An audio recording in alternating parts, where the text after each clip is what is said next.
Assalamualaikum warahmatullahi wabarakatuh. Selamat datang di acara podcast Santuy, karena Waalaikumsalam Santuy warahmatullahi. adalah prioritas kami.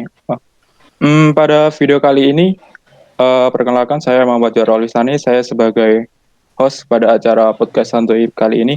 Eh, Pada video kali ini kita akan membahas sebuah tragedi yang mana sebenarnya sudah ada sejak 11 bulan yang lalu, tepatnya sekitar bulan Januari di Indonesia ini, sampai saat ini pun sebenarnya juga masih ada, yang mana yaitu adalah pandemi COVID-19. Dari bulan ke bulan itu grafiknya selalu naik terus. Eh, eh, Tidak ada perubahan signifikan untuk penurunannya dari grafik tersebut. Eh, Begitu eh, kenaikannya itu begitu sangat signifikan. Makanya kita pada pertemuan video kali ini, saya pada podcast Santu ini akan membahas COVID-19 melalui pandangan masyarakat atau warga. Tapi kita kali ini kedatangan sebuah narasumber yang begitu gokil banget. Ada dua orang mahasiswa yang eh, berasal dari Institut Teknologi Telkom Purwokerto. Yang narasumber pertama yaitu adalah Muhammad Rasas. Saya hai ke penonton. Halo, halo, selamat Eh, siang. Selamat siang. Oke. Siang, siang. Yang narasumber yang kedua yaitu adalah Muhammad Rohmat Indrajaya. Bisa saya hai ke penonton. Ya, ya, halo. Eh, Gimana? Ya, Sebelum siap, kita siap podcast. sebelum kita masuki ke pertanyaan-pertanyaannya, saya mengucapkan selamat tahun baru kepada narasumber dan penonton. Semoga kedepannya menjadi lebih sukses dan bermanfaat lagi. Amin, amin. Kita masuk saja ke pertanyaan yang pertama. Sebelum mulai, saya ingin bertanya dulu kepada narasumber pertama, yaitu adalah Muhammad Rasas. Eh, Gimana tanggapan Muhammad Rasas pada kasus COVID yang sekarang ini, yang dimana sekarang kayaknya mulai lebih parah daripada bulan-bulan sebelumnya, grafiknya pun naik terus. Itu gimana pendapat Muhammad Rasas? Silahkan Tanggapan dijawab. tanggapan saya ya. Ya. Ya, ini tuh COVID-19 ini tuh peristiwa langka yang dampaknya besar gitu loh. Nggak bisa diprediksi di luar perkiraan. Pokoknya ngeri deh nih, COVID nih emang ngeri sih. Oh, kenapa bisa jadi ngeri banget itu? Kenapa bisa oleh Muhammad Rasas ini? Ya, gimana ya? Banyak merenggut nyawa, terus menghilangkan pekerjaan dan lain-lain. Nggak bisa kuliah saya. Oh iya benar. Pokoknya, aduh, hancur sudah lah, hancur. Oh, hancur banget ya Muhammad Rasas. Emang benar sih, sebenarnya saya juga ngerasain hal tersebut. Bagaimana untuk narasumber yang kedua, Rahmat Indrajaya? Kalau bicara kasus ya, Ya, kalau merhatiin kasus sih udah gak merhatiin sih. Kasusnya soalnya jumlah positif itu udah banyak banget tuh. Tapi saya menanggapinya sih biasa aja sekarang ya. Kalau dulu sih ya masih ada takut-takut kayak gitu, tetapi tetap menerapkan protokol kesehatan gitu walaupun biasa aja gitu. itu Yang dalam dianjurkan sama pemerintah. oke, oke. Dalam artian Ya. biasa aja gitu, berarti udah nggak takut lagi ya, maksudnya sekalipun udah cuci Iya, tangan, udah itu berarti udah nggak ada rasa takut sama sekali untuk melakukan aktivitas seperti biasa gitu. Apa gimana? iya, kalau kalau kita menggunakan protokol sih udah agak takut gitu. Soalnya ya kata pemerintah juga harus hidup berdampingan lah gitu Oh, sama COVID ini. udah kayak new normal gitu ya, yang pernah dianjurin. Iya, iya, betul. Bener-bener. Jadi berarti sekarang aktivitasnya udah seperti biasa aja ya, cuman kuliahnya aja yang di rumah gitu. Iya, kuliahnya aja yang di rumah sih. Oke, oke. Cuma ya kegiatan online ya kuliah aja. Kuliah aja. Oke. Untuk Muhammad Rasa sendiri masih sering-sering keluar gak sih atau apa kayak Ya keluar terus sih setiap hari. keluar terus ya? Tapi mematuhi protokolnya kan ya, Pakai masker, pakai masker. masker ya. Kalau di luar-luar apa di kota-kota tersebut masih ada nggak sih kayak hukuman gitu atau sanksi kalau orang yang nggak pakai masker atau ada aturan-aturannya gitu? Ada sih, biasanya kalau masih ada razia tuh. Paling disuruh push up, biar sehat. Oh, oke oke. Baca Pancasila biasa. Baca Pancasila juga ya Ya, masih ada ya. sepele lah. Sepele lah. Tapi sebenarnya itu juga kurang kurang itu lah ya apa kurang kurang kejam ya mungkin ya biar ada Iya, rasa iya. jerahnya kalau nggak mematuhi aturan protokolnya. Ya juga sih kalau menurut saya gitu juga. Tapi ya kembali lagi ke masyarakatnya itu. Iya sih ya, benar juga. Jadi kayak apa kesadarannya dari masyarakat Kesadarannya. tersebut ya. Oh, ya. Gimana untuk di daerah Jawa Barat ya, bener ya Jawa Barat untuk Muhammad. Iya, kalau di Gimana aturannya di sana? ya kalau di tempat saya sih sama aja sih kayak gitu. Hmm. Kalau ada yang langgar ya paling push up, Pancasila, lagu Indonesia Raya. Terus kemarin yang beda sih di tempat saya sih itu suruh bersihin selokan tuh di tempat Oh, saya kemarin. itu sebenarnya Selokan itu loh, selokan jalan loh. melakukan jalan. Itu ngeri ngeri banget. Oke, oke. Tambah kotor dong ya. Sarang penyakit itu. Iya. Oh ya benar juga, benar juga, benar benar. Benar. Eh, kita lanjut ke diskusi yang kedua. Sebenarnya di bulan sebenarnya di tahun ini sih lebih tepatnya kita itu udah tertimpa pandemi itu hampir setahun apa ya, sekitar hampir setahun untuk yang di Indonesia sendiri. Ada nggak sih sebenarnya dampak yang paling buruk di lingkungan atau di diri kalian sendiri karena adanya pandemi ini? Yang pertama saya akan menanyakan ke Indra Jaya.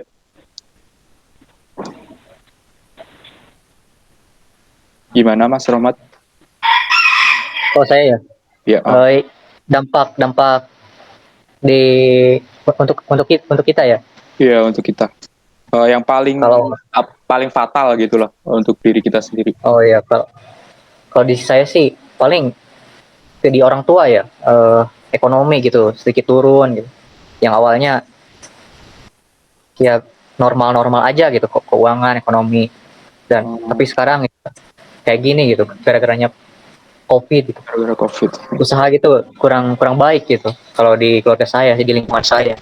Eh, Itu aja sih paling kalau boleh yang tahu paling kelihatan. keluarganya apa ya atau pekerjaan sehingga bisa mengganggu aktivitas orang tua. Mas Indra. Usaha sih, nggak kerja sih, usaha, Oh lebih ke usaha. usaha. Oke, Iya. wah itu benar Iya. sih itu bisa Iya. mengganggu banget sih kalau ke pandemi. Iya, sangat mengganggu sih. Oke, kita lempar pertanyaan ganti yang ke Muhammad Rasas. Gimana pendapatnya? Apa apa dampak paling merugikan untuk diri sendiri atau lingkungannya? Dampak paling merugikan diri sendiri sih biasa aja ya. Cuman kalau bagi saya tuh kalau mau nongkrong diomelin mulu jadinya. Oh Itu buruk. iya, Ya. bener. Itu buruk. Boleh. Itu buruk banget itu bagi saya. Tapi berarti sebenarnya aman aja ya, maksudnya nggak terlalu merugikan ya, cuma pas nongkrongnya aja sebagai anak muda gitu ya, jadi terganggu gitu. Kalau untuk lingkungan saya sih kebetulan nih saya lagi di Pekalongan nih. Ya, Itu kan jadinya kan grosir-grosir batik itu jadi sepi gara-gara pandemi. oh gitu. Ya sih, itu berarti menurunkan ekonomi daerah ya atau Iya, UMKM ya gitu. UMKM. Jadi bisa menurunkan. Itu buat lingkungan ya. Kalau buat diri sendiri mungkin cuma itu aja ya. Cuman itu aja. Sebenarnya menurut kalian tuh lockdown itu atau PSBB itu sebenarnya berfungsi banget gak sih buat nanggulangin COVID ini? Muhammad Rasa dulu, Ya silakan. kalau kata saya sih nggak terlalu efektif begitu-begitu tuh. Soalnya PSBB tetap aja banyak yang berkerumun. Soalnya nggak tegas dari Satgas itu kurang tegas gitu. kurang tegas juga ya. Hmm. Terus dari masyarakat sendiri juga punya Bodo keperluan juga. amat. Masyarakatnya juga bodo amat. Benar juga. Terus menurut Indra sendiri gimana? Lockdown itu sebenarnya fungsi nggak sih? Fungsi sih buat mereka yang nurut aja, tapi kan nggak semua orang mau gitu lockdown. Juga kan ada juga yang pekerjaan yang nggak bisa di rumah aja gitu kan, nggak semua gitu. Jadi mereka kan ada yang kepaksa keluar gitu, ada yang kepaksa berkerumun juga gitu. Oke, oke. Terus dulu kan katanya saya juga pernah dengar sendiri sih, ada orang yang bilang, apa itu corona, apa itu corona itu cuma kayak nakut-nakutin aja. Ada yang bilang konspirasi dari Illuminati, dari Amerika, apa pokoknya kayak gitu. Terus ada yang bilang, apa itu cuma kayak gejala biasa, itu penyakit biasa, itu bukan virus kayak gitu. Terus kayak orang bilang kayak konspirasi dan sebagainya, itu kayak kayak menentang pemerintahan banget. Itu kayak pandangan kalian itu kayak gimana gitu, Indra Jaya? Oh, dari pandangan saya sih kayaknya ya mereka sih lebih apa ya, eh, selama mereka gak merugikan orang lain gitu, selama mereka gak ngajak orang lain buat percaya sama konspirasi yang mereka anut atau percaya, ya gak, ya bebas aja sih mereka berpendapat apa, asalkan jangan mengajak orang lain kepada keburukan gitu. Misalkan untuk tidak mematuhi protokol misalkan, karena dia tidak percaya, ya misalkan aku ngajak Jauhar atau ngajak Prasas gak usah pakai masker kan. Nah, asalkan jangan seperti itu aja sih. Berarti sebenarnya sah-sah aja ya menurut Indra, kalau mau percaya Iya. atau nggak percaya itu kembali ke diri sendiri gitu ya. Yang penting jangan ngajak-ngajak orang lain gitu. Oke, gimana Mas Rasas? Iya, iya itu. Nah, kalau menurut saya sih bodoh sih, Konspirasi. yang nggak percaya corona itu bodoh sih. Kenapa bisa dibilang bodoh gitu? Corona itu ada, cuman yang bikin masyarakat nggak percaya sama corona itu ya oknum-oknum rumah sakit yang memalsukan datanya. Itu maksudnya kayak gimana? Bisa dijelasin lagi? Memastikan. Jadi kan banyak nih sekarang nih kasus-kasus Iya. di misal di rumah sakit nih banyak yang ngofit-ngofitin pasien gitu kan. Oh, kayak gitu. Itu Oh, jadi itu masyarakat tuh susah buat percayanya. Jadi ya kembali lagi ke oknum-oknum tersebut gitu. oke, bener ya. Oh sih, biasanya ada kayak orang yang sebenarnya udah punya penyakit bawaan apa-apa tiba-tiba meninggal kayak gitu, terus disangkut pautin sama COVID itu ya. Iya, Itu itu bener juga sih ya. oknum itu bikin masyarakat tidak percaya jadinya. Iya sih, bener, bener banget. Oh, Eh, Indra Jaya live. Maaf, Indra Jaya masih live. Kita lanjut aja.